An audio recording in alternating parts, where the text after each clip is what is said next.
Hey everyone, welcome back to Addie P's Real Estate Tea, where today I would like to introduce again my wonderful friend Kwanza Wagner, and we are going to be talking about down payment assistance programs. Now, before I get started with the video, as I always so graciously ask, and you also graciously oblige, hit that thumbs up button if you like what you hear.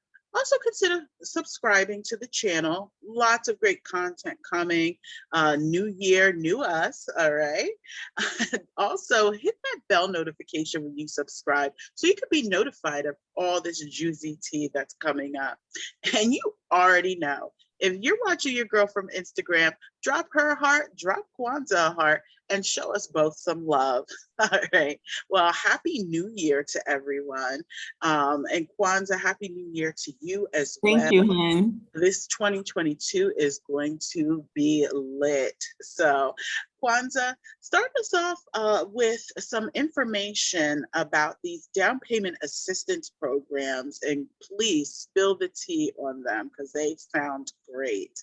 Well, thanks again, Addie, for allowing me onto your platform. Again, happy holidays to your audience. I hope all is well with you and your family members. So basically, everyone, the tea for today is down payment assistance programs, as Addie alluded to. So I'm going to summarize two down payment assistance programs that fall under the FHA category, which is a government product that helps lower income people get into homes. The first product that I have is specifically for first responders, teachers, and this particular down payment assistance comes at a higher interest rate to get into your home, somewhere in the sixes. However, you do not have to come with any earnest money, anything. It's just basically like, hey, thank you for, supporting us, especially during, I guess the coronavirus and all the things that they have to go through, the nurses, the EMTs and teachers and things like that. So this program, like I said, you don't have to come with that earnest deposit as you do with many other transactions, because it's totally forgivable. For either one of the down payment assistance programs, in the application, you have to indicate that you are receiving gift funds or grant funds, because basically the way down payment assistance programs work for the most part is they're kind of what they call a soft second, meaning a soft second mortgage that's attached to your bigger mortgage. But you're responsible to pay both of them. So don't think that these down payment assistance programs are totally free, are totally at no expense to you, because that's really not the case. And so that's why we're creating this platform to really educate people on what they think they want to get into, and hopefully just shed some light and maybe look in another direction, which I will get into at the end of the video. The second down payment assistance program, it does require the earnest money that is more traditional. It's not specific to the first responders like the first program I was talking about. And basically, they try to get you at least half of your earnest money at the end of the transaction. The great thing about this particular company is their interest rates are lower. The first down payment assistance program for the first responders, their minimum score is 620, although they may go a little lower, but 620 is really that happy medium for any FHA product. I am able to, go shop with lower, but not necessarily for down payment assistance programs. The second program I was referring to, your minimum score is 640. And pricing changes if you're above 660. So as you can see, credit scores are dictating your interest rates. Credit scores are dictating your monthly payments. Everything goes back to maintaining and managing excellent credit at all times, because you really want to position yourself for the best pricing. If someone comes into the second program with a 660 versus someone with a 720, the person with the 720 is going to have a lower interest rate. They're going to have lower closing costs, because to the lender, they're less of a risk. Which is why, okay, yeah, if you're at the minimum, you can get in, but it is going to be more expensive. You are going to be at a higher interest rate. And of course, we all want to get in where we fit in. However, I'd much rather you get in a better situation. So that's the second down payment assistance program. Like I said, FHA, they come with a lot of, how can I say, requirements, stringent requirements. The appraisal is way more stringent than a conventional. And in this market, unfortunately, this is nationwide. These type of programs are kind of almost frowned upon by sellers. Sellers know, because it's a seller's market, meaning the sellers have the upper hand opposed to the buyer. So because it's a seller's market, a seller can look at, oh, okay, this is a down payment assistance program. Oh, it's government. They're going to want more of this. They're going to want me to fix that. They're going to want this. You can't go into a government product without the house literally being in tip-top shape. Everything has to be working. Everything has to look brand new. Everything has to, you can't get into a fixer-upper with these down payment assistance or FHA products. And so if a seller just wants to get their money and go, they're going to go with someone who's coming with earnest money, higher than the rest, or even a conventional product, because they know that the conventional process is a lot more streamlined, is not as stringent, and they can get in and out of the transaction a lot easier than with a down payment assistance program or an FHA product. So FHA products, just because I'm mentioning them, it requires 3.5% of whatever the sales price is. However, like I said, it falls into down payment assistance programs because it's a government product. The other thing people don't realize is, oh, I have this government grant, I have this government program, these down payment assistance programs. Along with FHA products, you also have to pay what they call PMI. And PMI is basically a private mortgage insurance, because again, you're not coming with that 10 or 20% like conventional loans are. And so in essence, they want to kind of get more back from you. And so they charge you private mortgage insurance per month. Now, I've seen private mortgage insurance range from an additional $175 per month to $350 per month, depending on the loan size. So again, people think that the FHA is the easier route or the better route, but it does come with some other things. And if that's where you need to get in, where you fit in initially, fine. But just understand what you're getting yourself into. I want to move into some of the conventional products. There are lenders that will allow you to get into a conventional loan with 5% down. However, just look at it. If you're coming with 5% down, this is a bigger loan amount. This is a bigger payment that you have to incur every month.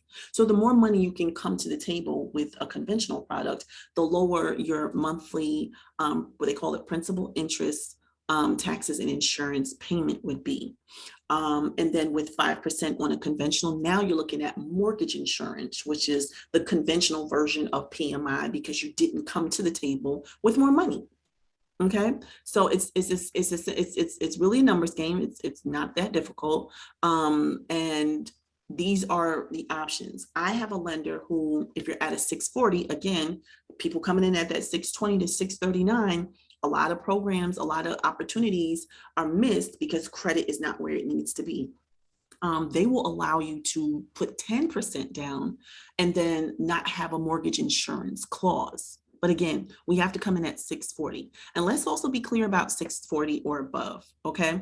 There's people who have a 643, which based on what I said, you qualify for the 10% down, no MI option. However, if you've taken out multiple credit cards in the last 12 to 24 months, if you're maxed out on your credit cards over the last 12 months, or you're not in these like windows of 30% or underutilization, although you might have a 640 or above, you still may only qualify for an FHA product because your habits and who you are in terms of your fiduciary responsibility look questionable. And so they are not going to grant you the conventional product. They're going to grant you the FHA product. So again, we don't want to go into 22 being mediocre. We don't want to go into 2022 with the bare minimum. We want to give our best. We want to put our best foot forward in everything that we do, especially all things financial, if home ownership or investorship is where we want to be. So basically, I just wanted to just go over those programs with you. We had the down payment assistance programs at the higher interest rate for the teachers and the first responders. We had the just kind of general first down payment assistance program, which tries to get you at least half of your earnest money back at the end of the transaction at a lower interest rate. Again, both of those products will come with private mortgage insurance because they're FHA government products. Then we have our 5% conventional. It'll come with MI, but you can get closer to getting out of that MI sooner than you would with the PMI, with the FHA products. And then also, the last thing I went over was the 10%, they call it MI Buster product. If you come with 10% of your sales price, you don't have to incur the mortgage insurance, but you have to be at least a 640 and above. So that's all I have for the down payment assistance programs. Like I said, it's a seller's market, people. It's just not the environment in many places throughout the country where sellers are willing to just deal with the delays of down payment assistance programs. Like I said, the FHA appraisal is way more stringent. They're going to have to fix things versus a conventional loan where they don't have to fix things. So just keep all of this in mind as you're preparing yourself and repositioning yourself for 2022. That's why Addie and I are here to spill the tea and make sure we're all positioned credit-wise and finance-wise to move forward with these life-changing transactions. That's all I have, Addie. Absolutely. Well, that definitely was a great, thorough explanation of those programs. And to mirror and bounce off of what Kwanza has just explained, from an agent perspective, my duty to my clients is to position you in the best possible, position to get that offer accepted.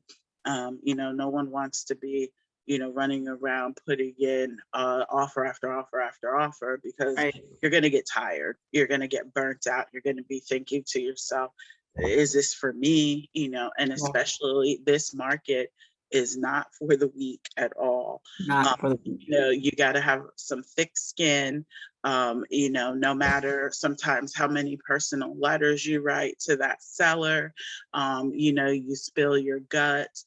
That seller is looking at their bottom line and what they can walk away with. And if 20,000 extra over what they were already asking for is better for them, then that's what they're going to do, in spite of you having this awesome program that will help you out and help you become a homeowner. So I definitely don't want to, be doom and gloom, but at the same time, it's our job, Kwanza and I, to arm you with the best tools and knowledge. So when you do go out there, whether I'm taking you out or you have an agent, that you are prepared in full. Now, what I was explaining, Kwanza and I were speaking, of course, there are, homes and so forth that are available that you may be able to partake in one of these programs, and it may work out great for you. However, like she said, if the house is not in good condition, and it does not meet that FHA appraisal standard, and things need to be fixed and so forth, then likely chances that you're not going to be able to utilize the down payment assistance program, because it's an FHA backed program, and so on and so on.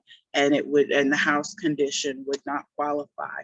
So I just want you all to be aware of those things, and obviously to make our time together very valuable when we're going out previewing properties and so forth, that you have that knowledge that there may be some other products besides down payment assistance that may be of good use to you. And in particular, Kwanza, I know you had talked about there being a down payment assistance program here in Northampton County that offers up to $5,000 for your down payment assistance. Now, I have experienced a transaction with that program. It's great. You go for a class or two. Yes. about home ownership. They usually have a housing counselor or someone Mhm. who will guide you through what those steps are. You hire an agent, and that agent takes you out to see houses and so forth. And you get a certificate of completion once Yes. you're done. And then once you find your house, you're under contract and so forth, you let the lender know that you've completed the program and so forth. And from there on, once you are at the closing table, that's when the money is presented, and it comes off of the balance of what you owe. And that's just a rough overview of what that program is. Again, good If it's program. available. But and that's one thing that you mentioned also too, is that these down payment assistance programs, which are usually government backed, are dependent upon if funding is available. So, we definitely want to continue our journey in 2022 in being fiscally responsible and saving our money, especially if home ownership is a goal of yours in 2022. And that way, you may not have to be so reliant on getting all your down payment assistance from a program such as what Kwanza was referencing. And you may be able to leave it together alone altogether and go and put down your own down payment and not need an assistance program.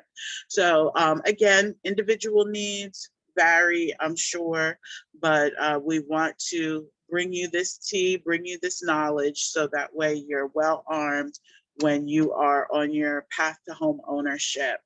Now, our next video, stay tuned. Like I said, make sure that you are sharing this information, thumbs up, the whole nine. But we will be back for another mortgage related topic. And any questions in the meanwhile, please drop those questions in the box below. You will also be provided in every video with Kwanza's contact information. If you have specific questions for her, she is always available. She's always very responsive. So please feel free to reach out to Kwanza. Any real estate related questions, my information will also be linked in the box below. But y'all always see me, so I'm always on here. So please do not hesitate to reach out to either of us with questions. And until that next video, you all have a blessed one. Take care.